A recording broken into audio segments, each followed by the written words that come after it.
Oh, Shukra. Hello, my name is Amy, or the Occasional Academic, and today we're going to talk about everything that I read in the month of July. Now, I have a fairly hefty stack to get through. Not the most I've read in a month by any means, but it's a pretty chunky tower, I think we can all agree. I'm going to start from the start, which is actually none of the books here, and I'm going to talk about another book that I read later on in the month at the same time. There are certain books recent years that I've been referring to as nerd homework. So you have the Wheel of Time series, you have Ursula K. Le Guin, you have the fifth season, you have Mistborn, pretty much anything Brandon Sanderson. One of the series that I've really been wanting to read is Assassin's Apprentice by Robin Hobb, the Farseer trilogy. So the series is Assassin's Apprentice, Royal Assassin, and Assassin's Quest, known as the Farseer trilogy. Robin Hobb was an incredibly prolific fantasy writer in a time in which women were not getting that level of publishing success. This series is well worth a read. I knew very little, if actually, I think I knew nothing about this series going in, but I thought it was more than a trilogy. I knew that it was epic fantasy and that it was much beloved, and that was about it. If you like epic fantasy, if you like kind of political machinations, this series will more than likely appeal to you. But it is slightly smaller in scope than I maybe expected. So the series begins as our main character, Fitz, is dropped off at the front gates of a castle by his mother and grandfather. And it quickly transpires that Fitz is the bastard son of the king in waiting, or the eldest prince, Chivalry Farseer, cast away by his grandfather, who says that the king in waiting sired him and so he can feed him. Chivalry, his father, quite an absent character in these books. It's more the outline of him and his absence, I suppose, that casts a shadow over the rest of the story. Chivalry's most loyal servant, Burrage, has recently received a career-ending injury for a soldier. He's a stable master and works with the horses and hounds. This young bastard, Fitz, is now entrusted into his care. Story unfolds then. We see glimpses of his childhood into young teenagerhood, and eventually, as the story progresses, into young adulthood. The trilogy essentially asks, what place is there for a bastard son in this incredibly tumultuous royal house in a time of political unrest? This big boogeyman, the red ships, are raiding the coasts and not taking hostages, but leaving hostages. And the kind of, I wouldn't say it's low magic. No, sorry, I would say, yeah. It's a low magic system. There are kind of three main magical elements that come across through the story. There is the wit, the skill, and the forged ones. And I suspect that those three are maybe linked or more similar than we are currently led to believe. I read the first two books in this series in the month of July, and I have just started the third and final book in this trilogy, and I am incredibly excited to see where it goes. I would definitely recommend this series for anyone who is a fan of epic fantasy, and then the essential caveat that if you are not really a fan of epic fantasy, you may find the pacing a tad slow, but it is very much character focused. There's a whole lot of plot and plotting that forms the backdrop for these key characters, but it is all about Fitz and his relationships with the other members of this castle, whether that be his grandfather, the king, his uncles, the other princes, even the wife of his father. After that, I read the very controversial, the very highly spoken about Yesteryear. I am unlikely to be able to add to anything unique to this conversation. I did enjoy this book. I did initially give it 5 stars. I think that is a touch generous, being honest. If you enjoyed Yellowface by R.F. Kuang, I would highly recommend picking up this book. If you cannot deal with a book that has not one single likable or redeemable character in the entire book, then do not read this. You'll have the worst time. Every single person in this book, including the children, are the worst. One extra caveat I will add: this book was marketed as a Troudwife influencer sent back in time to the early pilgrim days of North America and having to live that frontier life that she has been promoting and pretending to live for the past few years. A good half of the book, if not more, is actually about how she reached this point, how she became so successful, how she became such an awful person that is okay with exploiting herself, her children, her family for material gain. I very, very much enjoyed this.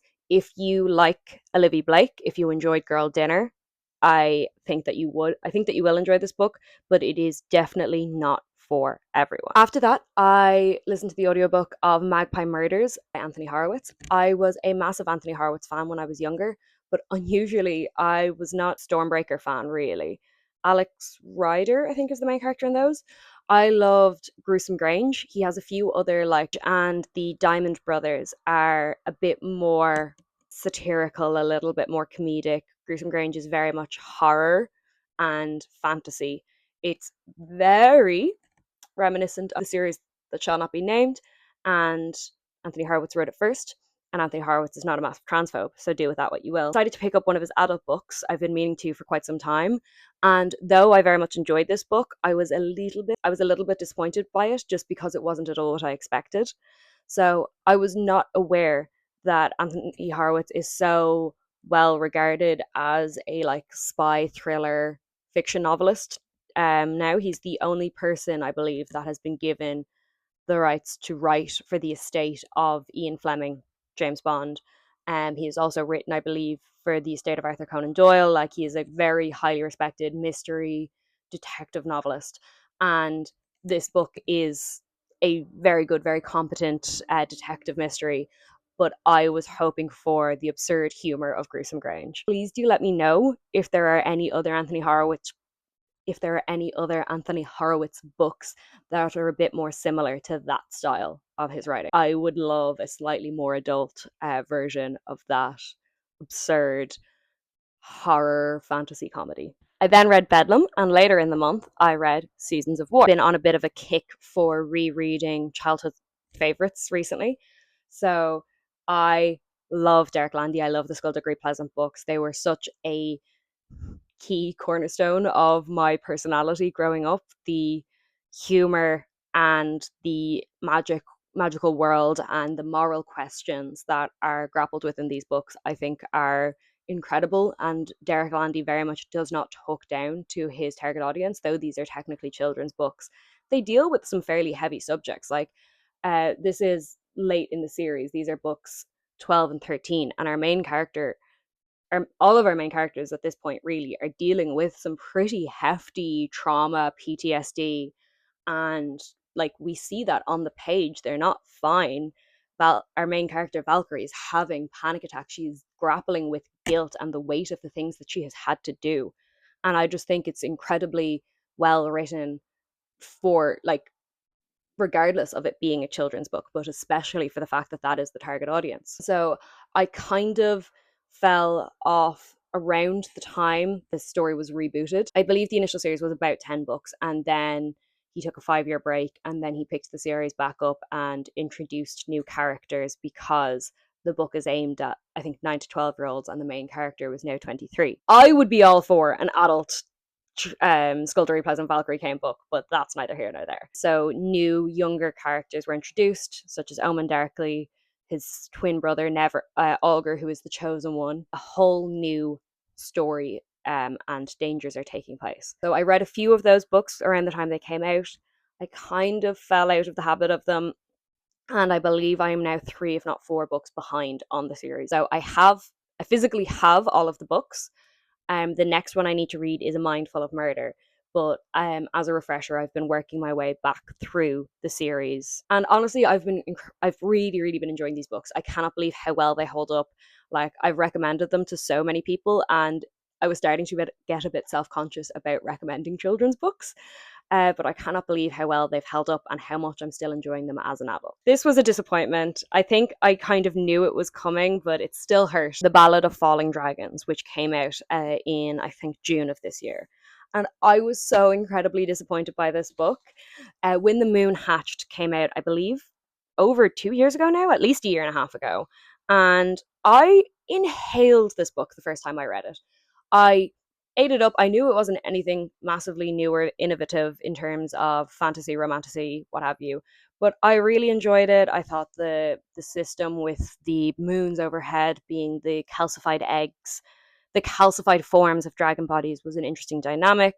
The way the traditional elemental magic is being slightly adapted in terms of it is a song that you must hear and interpret, and you must essentially um, beseech these elemental forces for their aid in using their powers. Like, I knew it was a little bit messy on some of the world building, but I still very much enjoyed it. And I read the whole thing. I read this whole thing in like a day. I did not like this book. I did not like this book at all.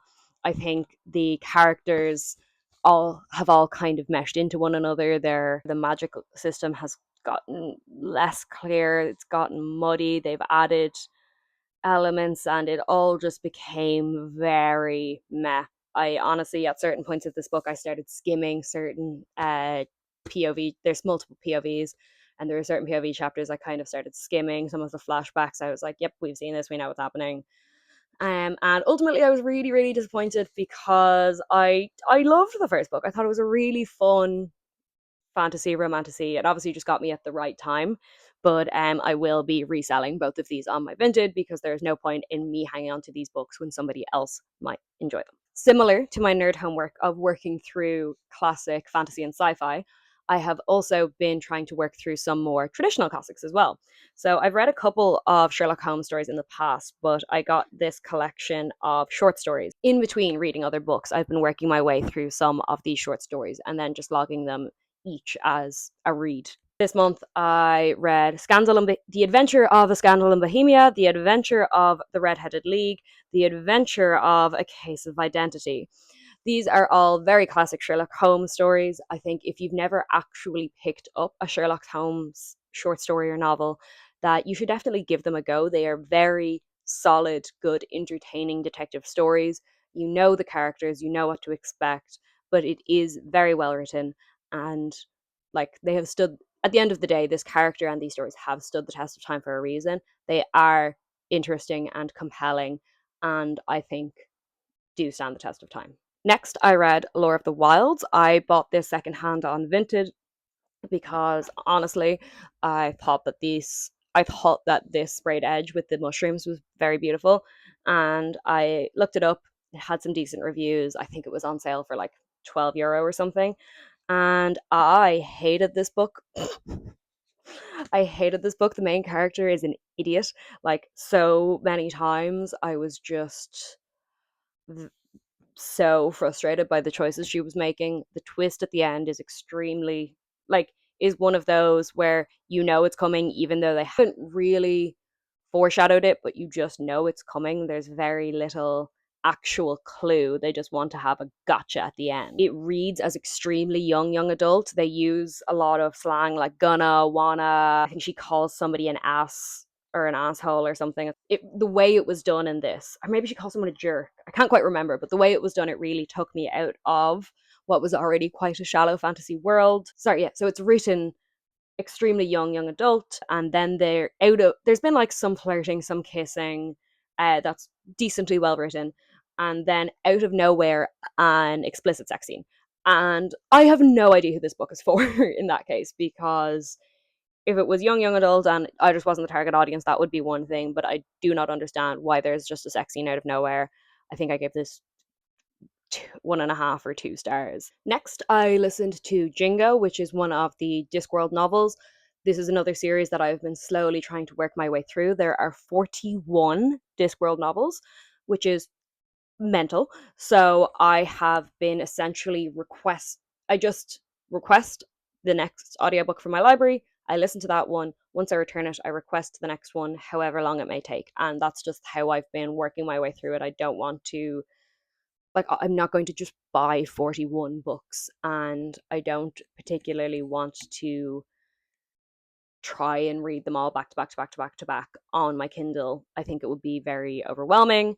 And so this is how I have been doing it, just working my way through each audiobook at a time. But they are, again, there's a reason that Terry Pratchett is a Hall of Fame fantasy writer. These books are incredibly well written. I just finished Jingo, one of the Night Watch series, so they veer a bit more crime, detective, mystery genre. They're all fantasy. All of the books are fantasy. They are all fantasy satire, and then different kind of sub-series within the books have different subgenres. And apparently you can read them in whatever order you like, or there are certain recommended orders. I have just been trying to go chronologically, and I have been very much enjoying A Treachery of Swans. This is a sapphic Swan Lake inspired story about two young girls from very different social classes. In this world, magic is outlawed and and is hunted down.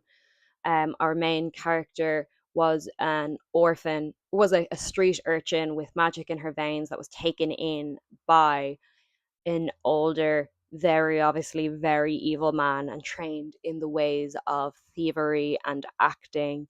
And he promises that he is going to help her to bring magic back to this world. She has sorcière blood in her veins, but she cannot currently channel that magic. And so he tells her that he will bring back the gods that have been sealed away so that magic will exist in this world again. And to do so, she comes back across a character from her past, a girl that she was friends with as a child until there was some incident such that they never really saw each other again. I wanted to like this book more than I did. There were certain elements that didn't really work for me, but is a very solid young adult. Again, I would class this as young adult. There is, I don't want to spoil anything either. There is fairly certain that there is implied, I'm pretty sure it is off screen. Next, I read We Call Them Witches. This is a horror book. I got it in my Evernight subscription, and I love the vibes. I love the cover. It's essentially a post-apocalyptic novel, similar to A Quiet Place, where these creatures just appeared one day and they don't know if they're aliens, they don't know if they are eldritch horrors, but the world essentially ended at that point. Our main character is living in a small family trying to eke out a life at the end of the world because her mother has some knowledge of the occult and has been able to fend off these creatures that they call witches. At the beginning of the book, they come across another young girl who is just outside of the boundary, who appears to be hurt and possibly in danger. They bring her across the boundary into their home and help her recover. They are obviously quite wary of this new person. Who can you trust at the end of the world? And again, this is a book with excellent vibes, excellent setup, and the execution just really lacked for me. I felt especially the pacing was very odd. This first half, the first two thirds are very slow, very meandering, and then so much happens in the last third. And I think the book would have benefited from like luxuriating in that last third quite a bit more. I wanted to really like, there's a kind of a haunted house, Silent Hill-esque building towards the end, and I think they really could have spent a bit more time there. But there are like blackouts and time skips, and I just really feel like they should have leaned into the creepy vibes. Finally, I had the pleasure of finishing another childhood series that I was rereading. So the Septimus Heap books, you may have seen, were the topic of my first video. They are a childhood series that I deeply, deeply loved. I loaned the last two or three books to a friend as a kid and never got them back. So I had actually never finished this last book. And so it was a lovely experience to relive this incredible magical world and to finally see the conclusion of all the goings on at the castle. And if you didn't see my last video, please do go and check it out. I will very heavily try to convince you to pick up the series. Though it is a children's book, though they are quite chunky, I think that they are very well written, very, very readable. And if you are looking for a sprinkle of fantasy, something that might help get you out of a reading slump, I think that they're an excellent book to pick up that simply, for one reason or another, didn't really get the love that I think they deserved when they were initially released. Those are all 15 books that I read in the month of July. I know some of those are short stories and some of those are audiobooks, but at the end of the day, I don't really like the whole idea of getting super competitive about or rules focused about what does or doesn't count as real reading. I read quite quickly. I always have. I do set yearly reading goals for myself, and I am ahead. Please do not start with the audiobooks don't count as reading. Why are you counting individual short stories as whole reads? Because it's just that's not what this channel is for. Please, those discussions have been had and rehashed, and I do not believe that we will come to a new conclusion or solution today.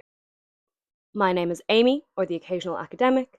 Please do like, comment, subscribe. My TikTok will be linked down below if you care to check out some short form videos, and I will see you very soon. Mind yourselves. Tuair dearg fan.